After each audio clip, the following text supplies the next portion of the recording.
The rain hammered the roof of my childhood home, each drop a reminder of the storm brewing inside me. I was 25, alone and drowning in the weight of a past I couldn't outrun. Then you knocked 3 sharp raps that shattered my world. I hadn't seen you, Elena, in 7 years. Not since that night in high school when words sharper than knives tore us apart. Back then I was Riley Carter, the preacher's daughter in our small Virginia town, raised to believe love was a straight-line man-woman marriage forever. You were Elena Martinez, the girl with wildfire in her eyes, who dared to love me in secret, who dared to make my heart race in ways I was taught to fear. That night at 17 I betrayed you. I stood frozen as my father's congregation hurled venom at you, calling you unnatural, a sinner, a threat. I didn't defend you. I didn't reach for your hand as you fled, tears streaming down your face. I let you go, and the guilt has clawed at me ever since. Now here you were, standing on my porch, soaked to the bone, your black hair plastered to your face. Your brown eyes, once so bright, carried a weight I didn't recognize. You held a suitcase, and the sight of it twisted something deep in my chest. Riley, you said, voice trembling but steady. I didn't know where else to go. I wanted to slam the door. I wanted to pull you inside. Instead I stood there, caught between the girl I'd been and the woman I didn't know how to be. Why are you here, Elena? My voice cracked, betraying the storm inside me. You stepped closer, rain dripping from your jacket. Because you're the only one who ever felt like home. My breath caught. 7 years of silence, of regret, of hating myself for what I'd done to you, and now you were here unraveling me with a single sentence. I didn't know if I could let you in. Not just into my house, but into the mess of my heart. The town of Willow Creek hadn't changed much since we were kids. The same white church stood at the center, its steeple looming like a judge over every choice we made. My father was gone now, taken by a heart attack 2 years ago, but his voice still echoed in my head. Sin is a choice, Riley. Choose right. I tried. God, I tried. I dated boys I didn't love, prayed until my knees ached, and buried the truth of who I was. But you, Elena, you were the truth I couldn't escape. You shivered, and I cursed myself for hesitating. Come in, I said finally, stepping aside. You crossed the threshold, and the air shifted like the house itself was holding its breath. We sat in the living room, the silence between us heavier than the rain outside. The furniture was the same faded blue couch, my mother's old rocking chair, but it felt wrong with you here, like you belonged and didn't all at once. You set your suitcase down, and I noticed your hands trembling. What happened? I asked, my voice softer now. You looked away, your jaw tight. I left her. Sophia. My fiancé. The word hit like a punch. Fiancé. You'd built a life without me, and why wouldn't you? I pushed you away. Why? I asked, though part of me didn't want to know. You laughed, a bitter sound that didn't suit you. Because she wasn't you. The words hung in the air, raw and dangerous. I wanted to believe them, but the weight of our past pressed down on me. Elena, I hurt you. I let them hurt you. You can't just. I know what you did, you interrupted, your voice sharp. I know you didn't stand up for me, but I also know you were scared. We both were. I shook my head, tears burning my eyes. That's no excuse. I should have fought for you. You stood, crossing the room in 2 strides, and knelt in front of me. Your hands hovered near mine, but you didn't touch me. Riley, I didn't come here to drag up the past. I came because I need you. I need to know if there's still something here. My heart pounded, a traitor to the walls I'd built. I wanted to tell you there was nothing left, that I'd moved on, that I wasn't the girl who loved you in stolen moments behind the school bleachers. But the truth was, I'd never stopped loving you. I don't know if I can do this, I whispered. Not again. You nodded, your eyes glistening. Then let me stay tonight. Just tonight. If you want me gone tomorrow, I'll go. I should have said no. I should have sent you back into the rain. But I couldn't. I led you to the guest room, handed you a towel, and left you there. My heart a battlefield of fear and longing. As I lay in bed that night, the rain still falling, I remembered the first time I saw you. Freshman year, You walked into English class with a smile that lit up the room. You were fearless even then, laughing too loud, loving too openly. I was drawn to you like a moth to a flame, terrified of getting burned but unable to stay away. We'd been friends first, then something more. Stolen glances turned to stolen kisses, each one a rebellion against the world we lived in. But rebellion came at a cost, and I wasn't brave enough to pay it. Not then. Now, with you sleeping just down the hall, I wondered if I could be brave enough now. The thought kept me awake until dawn, when the rain finally stopped, and the first rays of light crept through my window. The morning light filtered through the kitchen blinds, casting stripes across the table where I sat, clutching a mug of coffee that had gone cold. Elena, you were still here in my house, in my life after all these years. The weight of that truth made it hard to breathe. You walked in wearing one of my old sweatshirts, your hair a tangled mess. You looked like you belonged here, and that scared me more than anything. Morning, you said, your voice soft, cautious, like you were testing the waters. Morning, I replied, my eyes fixed on the coffee. I couldn't look at you, not yet. Not when every glance felt like a step toward a cliff. You sat across from me, your hands folded on the table. I can leave if you want, you said, and I hated how steady your voice was, like you'd already accepted the possibility. I shook my head. Stay. At least for breakfast. The words felt like a surrender, but I couldn't stop them. You smiled, small and hesitant, and it broke something in me. That smile used to be my world, bright, unguarded, a promise of something better. Now it was a reminder of everything I'd lost. We ate in silence, the clink of forks against plates the only sound. The pancakes were too sweet, the bacon too crisp, but it didn't matter. You were here and I was drowning in the what-ifs. What if I hadn't let you go? What if I'd fought for us? What if I could now? After breakfast, you helped me wash the dishes, your shoulder brushing mine as we stood at the sink. It was such a small thing, but it set my skin on fire. I wanted to lean into you, to feel the warmth of you against me, but I stepped away instead. Tell me about her, I said, needing to fill the silence, needing to keep you at a distance. Sophia. Your hands stilled, the dish you were drying forgotten. She was safe, you said after a moment. Kind. Smart. She loved me and I thought I could love her back. But every time I tried, I saw your face. I turned away, my throat tight. You shouldn't say things like that. Why not? You asked, stepping closer. It's the truth. Because it hurts. I snapped, spinning to face you. You think you can just show up here after all this time and say things like that? You think it fixes anything. Your eyes darkened, but you didn't back down. I'm not here to fix the past, Riley. I'm here because I can't keep running from it. I wanted to scream, to tell you to leave, to tell you I hated you for making me feel this way. But I didn't. I couldn't. Instead, I asked, what do you want from me, Elena? You looked at me, your gaze steady and raw. A chance. That's all I'm asking for. A chance to see if we can be more than a memory. The words hit like a tidal wave, pulling me under.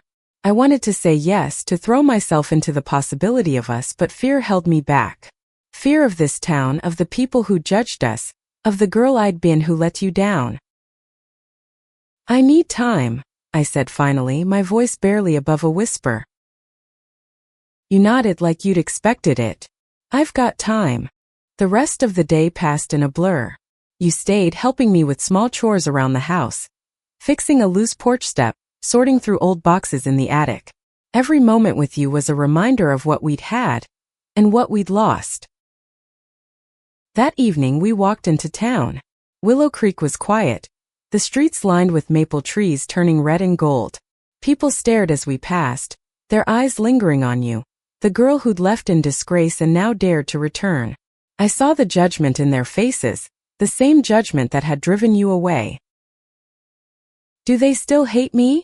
You asked, your voice light but laced with pain. They don't know you, I said, and it was the truth. They'd never known the girl who made me laugh until my sides ached, who held my hand under the stars, who made me feel alive. We stopped at the diner, the same one we used to sneak into after school. The booths were still red vinyl, The jukebox still played old country songs. We sat in the corner and for a moment, it felt like we were 16 again, stealing fries from each other's plates and pretending the world couldn't touch us. But the world always did. A group of women from the church walked in, their eyes narrowing when they saw us. One of them, Mrs. Thompson, my father's old friend, stopped at our table. "Riley," she said, her voice cold, "you should be careful who you keep company with." I felt you tense beside me, but you didn't speak. I wanted to stand up to tell her to mind her own business, but the words stuck in my throat. The weight of her stare of this town pressed down on me, and I hated myself for staying silent. After they left, you looked at me, your eyes searching. "You okay?" "No," I admitted. "I'm not." You reached across the table, your hand covering mine. "You don't have to fight them alone anymore." Your touch was electric, grounding me and setting me adrift all at once. I didn't pull away, but I didn't know how to hold on either. That night, back at the house, I found an old photo of us in a box from the attic. We were 15, arms around each other, laughing at some forgotten joke. I traced your face with my finger, wondering if we could ever find that joy again. The photo stayed on my nightstand, a ghost I couldn't bury. You, Elena, were still here, 3 days into your unexpected return, and every moment with you felt like walking a tightrope. I wanted you close, but I was terrified of falling. That morning you found me in the backyard, staring at the old oak tree where we'd carved our initials. The letters RC+M were faded but still there, a quiet rebellion etched into the bark. You stood beside me, your shoulder brushing mine, and I felt the air shift, heavy with unspoken words. "Do you ever think about it?" you asked, your voice soft. "What we could have been." Every day I wanted to say. Instead I shrugged. We were kids. We didn't know what we were doing. You turned to me, your eyes fierce. "Don't do that, Riley. Don't pretend it wasn't real." I looked away, my chest tight. It was real, too real. That's why it hurt so much when it ended. That's why I'd spent years trying to forget you, only to fail every time. "I don't know how to do this," I admitted, my voice breaking. "I don't know how to be near you without wanting everything." You stepped closer, so close I could feel the warmth of you. "Then want it. Stop fighting it." I shook my head, tears stinging my eyes. "It's not that simple. This town, these people, they'll never let us be." "Then we leave," you said, like it was the easiest thing in the world. "We go somewhere new. Somewhere we can be us." The idea was a spark, bright and dangerous. I dreamed of leaving Willow Creek, of escaping the weight of my father's legacy, but fear always held me back. Fear of the unknown, fear of failing, fear of being seen for who I really was. Before I could respond, a car pulled into the driveway. Mrs. Thompson stepped out, her face pinched with disapproval. She'd been checking on me since my father died, always with a Bible verse and a lecture. Today, though, her eyes locked on you, and I knew trouble was coming. "Riley," she said, ignoring you completely. "I heard she was back. I hoped it wasn't true." You stiffened, but you didn't speak. I wanted to tell her to leave, to defend you like I hadn't all those years ago, but my throat closed up. "She's staying with me," I said finally, my voice weaker than I wanted. Mrs. Thompson's lips thinned. "You're inviting sin into your home. Your father would be ashamed." The words cut deep, slicing open old wounds. I felt you shift beside me, your hand brushing mine, a silent anchor. "She's my guest," I said, forcing strength into my voice. "And this is my home." Mrs. Thompson stared at me, then at you before turning back to her car. "You'll regret this," she said over her shoulder. As her car pulled away, you squeezed my hand. "You did good," you whispered. I didn't feel good. I felt like a coward, still half-trapped by the expectations of this town. But your hand in mine was a lifeline, and I clung to it. That afternoon we drove to the lake on the edge of town, the one we used to sneak to at night. The water was calm, reflecting the gray sky above. We sat on the dock, our feet dangling over the edge, and for a moment, it felt like we were kids again, before everything went wrong. "Tell me something good," you said, leaning back on your hands. Something that's happened since I left. I thought about it, sifting through the years. I started painting again, I said finally. After Dad died, I found my old sketchbooks. It helps. You smiled, and it was like the sun breaking through clouds. I knew you'd find your way back to it. You were always so good. I blushed, looking away. What about you? What's something good? You hesitated, then said, I found a community in Chicago. People like us. They showed me I didn't have to hide. The words stung. A reminder of the life you'd built without me. But they also sparked something, hope maybe, that there was a world beyond Willow Creek where we could exist without fear. We talked for hours, the conversation flowing like it used to. You told me about your job as a graphic designer, about the friends you'd made, about the way Chicago's skyline made you feel small and infinite all at once. I told you about the quiet moments in my life, painting, gardening, trying to make peace with my past. As the sun set, you turned to me, your eyes serious. Riley, I need to tell you something. About why I left Sophia. My stomach twisted, but I nodded. Okay. It wasn't just that she wasn't you said, your voice low. She wanted me to be someone I'm not. She wanted me to fit into her perfect life, to hide parts of myself. I couldn't do it anymore. I understood more than I wanted to admit. I'd spent years trying to fit into this town's idea of who I should be, and it had left me hollow. I'm sorry, I said, meaning it. You shook your head. Don't be. It brought me back to you. The words hung between us, heavy with possibility. I wanted to kiss you, to close the distance between us, but fear stopped me. Instead, I leaned my head on your shoulder, and you let me, your hand finding mine. That night, as we drove back to the house, I felt something shift inside me. The fear was still there, but so was something else. Something warm and alive, something that felt like hope. The days blurred together, each one pulling me closer to you, Elena, and further from the life I'd known. It was the 5th day of your return, and the house felt different, warmer, fuller, like it was waking up from a long sleep. But the town outside was another story, its judgment a shadow we couldn't outrun. That morning we went to the farmer's market, a small rebellion against the whispers that followed us. You carried a basket, filling it with apples and fresh bread, your laughter bright against the gray October sky. I watched you, marveling at how you moved through the world now, unapologetic, unafraid. But Willow Creek wasn't ready for you. We were at a stall, picking out pumpkins, when a voice cut through the chatter. You shouldn't be here. I turned to see Jake Harper, a deacon from the church, his face red with anger. He was staring at you, his hands clenched at his sides. The market went quiet, eyes turning toward us. Leave her alone, I said, stepping in front of you. My voice shook, but I held my ground. Jake sneered. You're just like your father, Riley, always preaching righteousness while harboring sin. The words hit like a slap, but you grabbed my hand, your grip steady. Let's go, you whispered. I wanted to stay, to fight, to prove I wasn't the coward I'd been.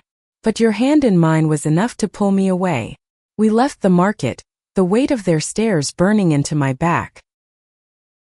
In the car you were quiet, your jaw tight. I'm sorry, I said, my voice thick with shame. I should have done more. You shook your head. You stood up for me. That's enough for now. But it wasn't. I knew it, and so did you. The drive home was silent, the air heavy with everything we weren't saying. That afternoon we sat on the porch, the pumpkins we'd managed to buy sitting at our feet. You carved one with a steady hand, your knife slicing through the flesh like it was nothing. I watched, mesmerized by the focus in your eyes, the way you made something beautiful out of something ordinary. Why do you stay here? You asked suddenly, not looking up from the pumpkin. This place, it's killing you. I didn't have an answer, not a good one. It's home, I said weakly. You set the knife down, your eyes meeting mine. Home isn't a place that makes you hide who you are. The truth of your words cut deep. I'd stayed because it was familiar, because leaving meant facing the unknown. But sitting here with you, I realized I was already in uncharted territory. That night you cooked dinner. Spaghetti with homemade sauce, the kitchen filled with the scent of garlic and basil. We ate at the table, candlelight flickering between us, and for a moment, it felt like we were in our own world, untouchable. After dinner, you pulled out your phone and played a song soft and slow, one we used to dance to in secret. You stood holding out your hand. "Dance with me," you said, a challenge in your eyes. I hesitated, my heart racing. But I took your hand and you pulled me close, our bodies swaying to the music. Your breath was warm against my cheek, your hand steady on my waist. I closed my eyes, letting myself feel you, letting myself want you. The song ended, but we didn't let go. Your forehead rested against mine, and I felt the world tilt, everything falling away except you. "Riley," you whispered, "I'm still in love with you." The words broke me open, raw and aching. I wanted to say it back, to tell you I'd never stopped loving you, but fear choked me. Instead, I kissed you. It was tentative at first, a question more than a statement. But you kissed me back, fierce and sure. And it was like coming home after years of wandering.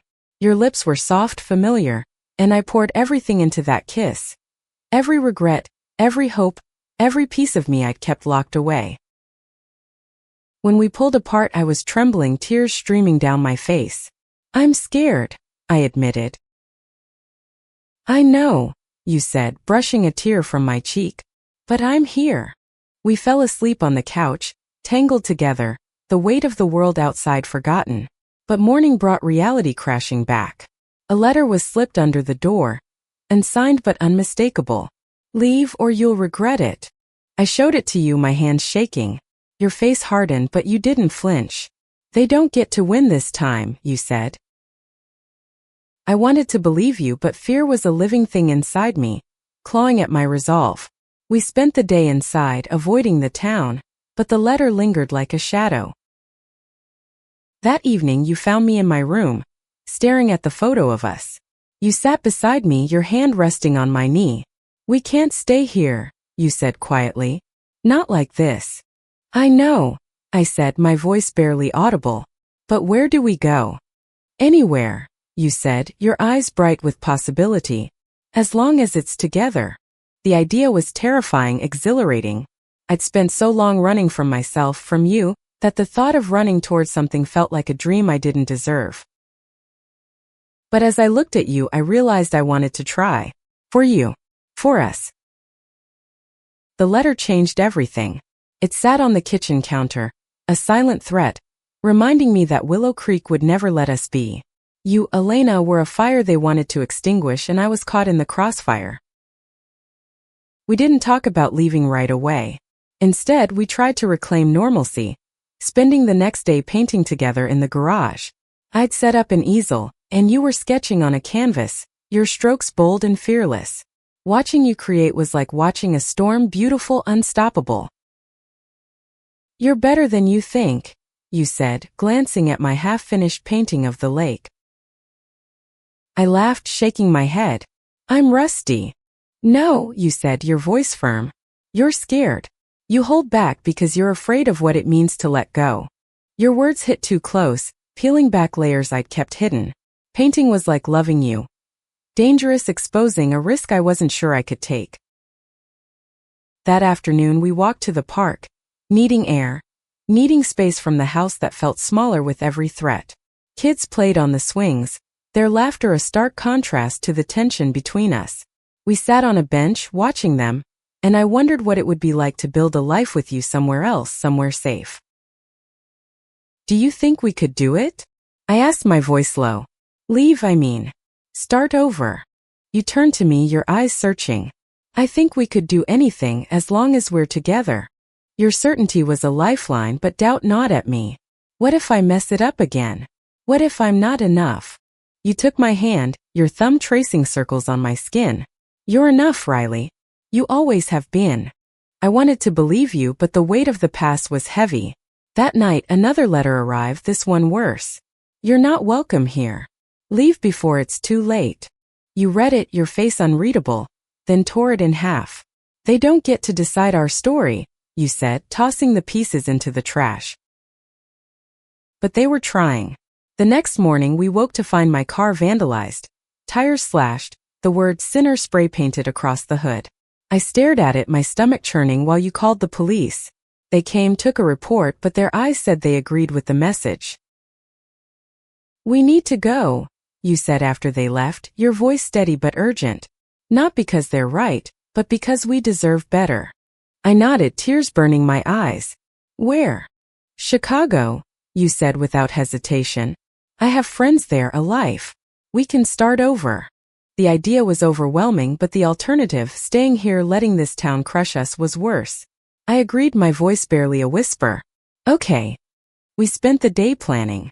You called your friends in Chicago who offered us a place to stay. I packed a suitcase, my hands shaking as I folded clothes, each item a step toward a new life. You helped me sort through my paintings, choosing which ones to take, each canvas a piece of me I was ready to share. That evening we sat on the porch watching the sunset. The air was crisp, the sky a blaze of orange and pink. You leaned against me, your head on my shoulder, and I felt a peace I hadn't known in years.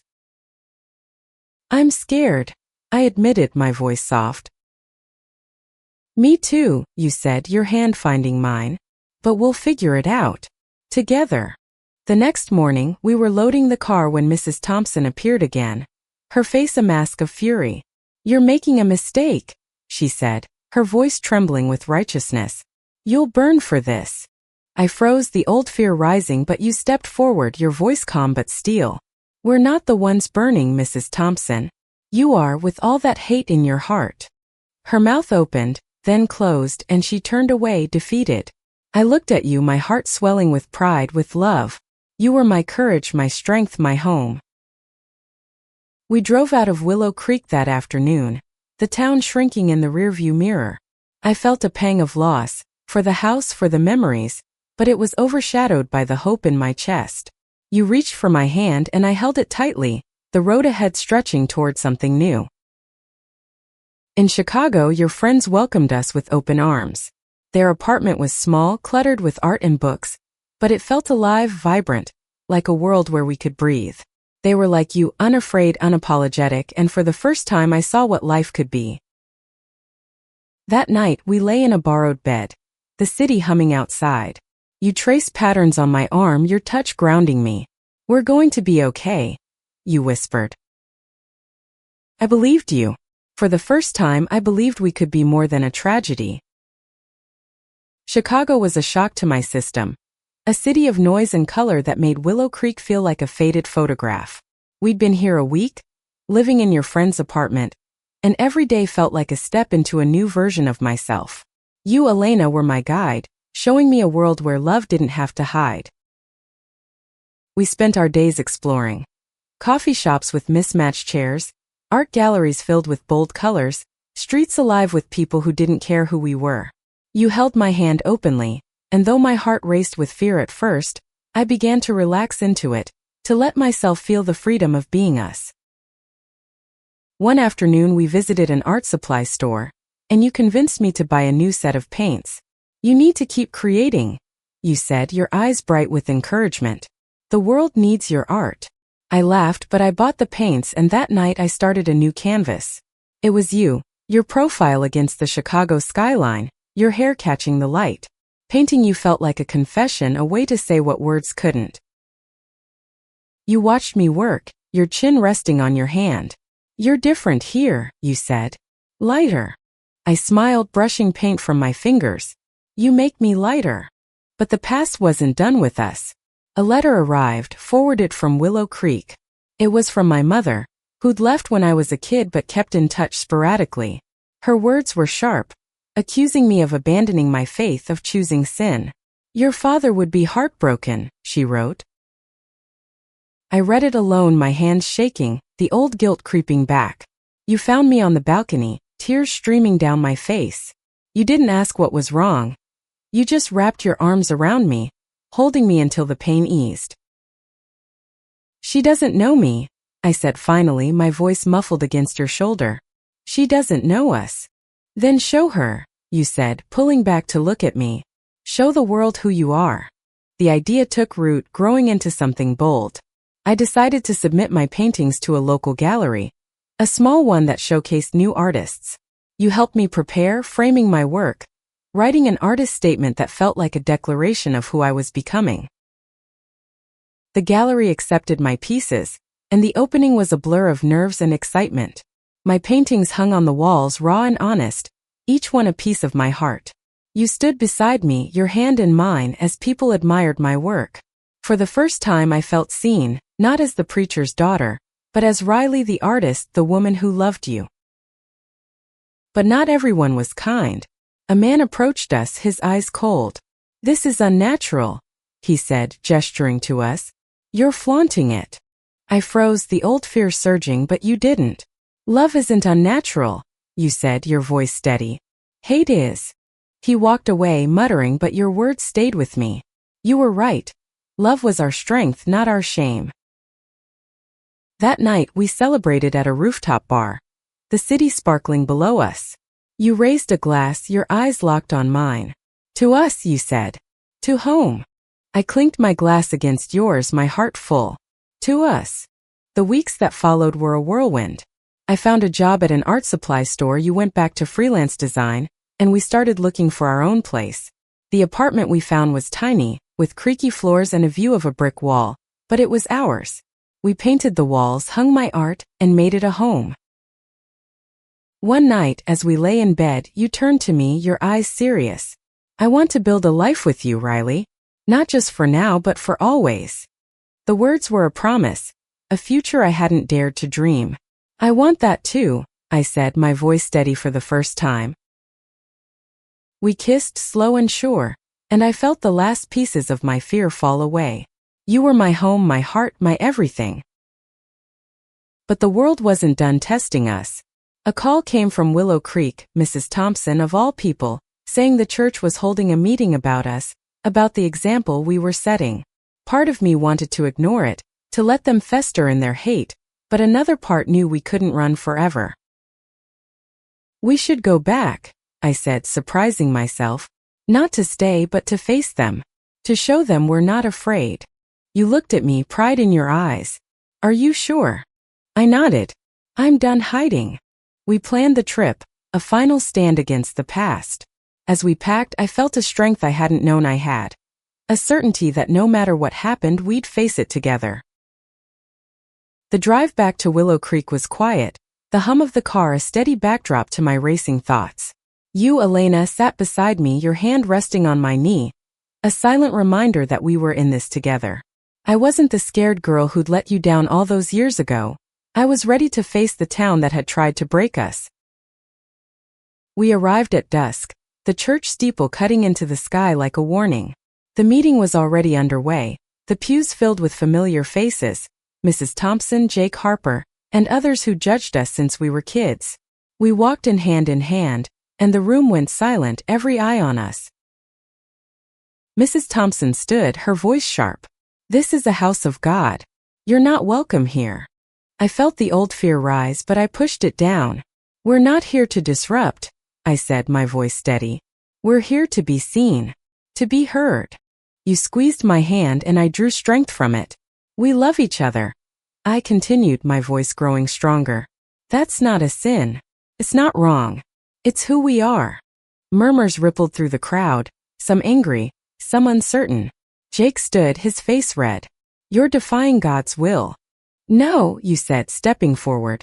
"We're living it. Love is God's will, and we've found it." Your words hung in the air, a challenge and a truth. I saw something shift in the room, not in everyone but in a few. A young girl in the back, maybe 16, looked at us with wide eyes, like she was seeing hope for the first time. Mrs. Thompson sputtered, but an older man, Mr. Evans, stood. He'd been my father's friend, a quiet presence in the church. "Enough," he said, his voice calm but firm. "These girls aren't hurting anyone. Let them be."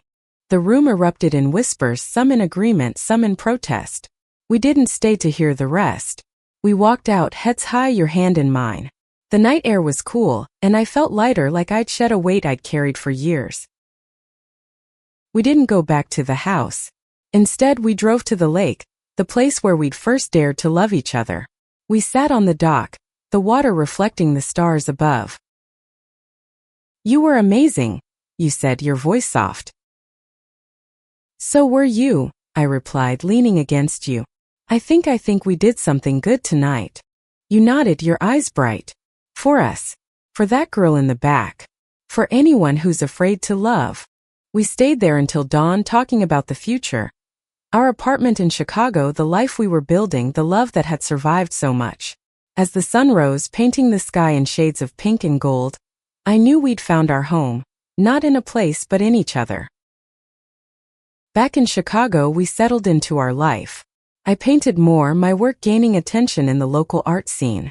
You thrived in your design work, your creativity a light that drew people in. We built a community, a family of friends who loved us for who we were. One evening, months later, we stood on our tiny balcony, the city alive below us. You turned to me, a small box in your hand. My heart stopped as you opened it, revealing a simple silver ring. Riley Carter, you said, your voice trembling with emotion. Will you marry me? Tears filled my eyes, but this time they were tears of joy. Yes, I whispered, pulling you close. Yes, forever. We kissed, the city fading away, and I knew this was it. The home we'd fought for, the love we'd earned. The journey from hatred to heartbreak to home had been long, but every step had led me to you.